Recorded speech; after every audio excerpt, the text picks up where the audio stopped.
जिस इंसान का कोई अस्तर ही नहीं है वो दूसरे के अच्छाई को बर्दाश्त ही नहीं कर सकता। एक उपद्रवी बंदर जब देखता है चिड़िया को मधुर आवाज में गाते तो उसका घोंसला उजाड़ देता है। जिसका खुद का ही कोई अस्तर नहीं हो वो दूसरा जिसका कोई अस्तर है उसे वो चूहता है। जैसे हाथी का सम्मान देखकर कुत्तों को बहुत ईर्ष्या होती है। बिल्कुल यही जानवरों वाले गुण होते हैं गिरे हुए इंसान में। उसे उस आदमी से बहुत ईर्ष्या होती है जो ऊंचाई की बात करते हैं। अब वो है गटर में रहने वाले और तुम ऊंचाई की बात करोगे, पवित्रता की बात करोगे उनके सामने, तो वो तो तुम्हारा खून ही कर देना चाहेंगे ना। तो ऐसे आदमियों से दूर ही रहना चाहिए।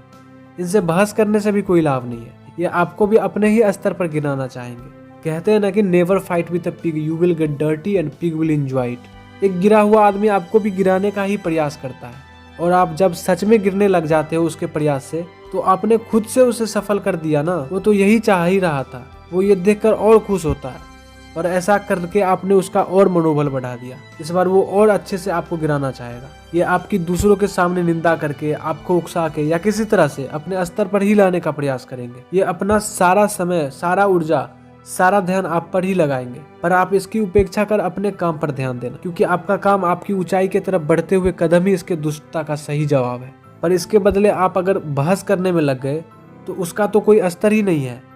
वो आपको भी गंदा कर देगा। उसकी हार तभी होगी जब वो आपको गिराने का प्रयास करेगा पर आप पर इसका कोई असर ही नहीं होगा। तब उसका मनोबल ही टूट जाएगा। इसलिए एक कहावत भी है ना कि रार भागे तो भागे, नहीं तो खुद ही भाग जाना चाहिए।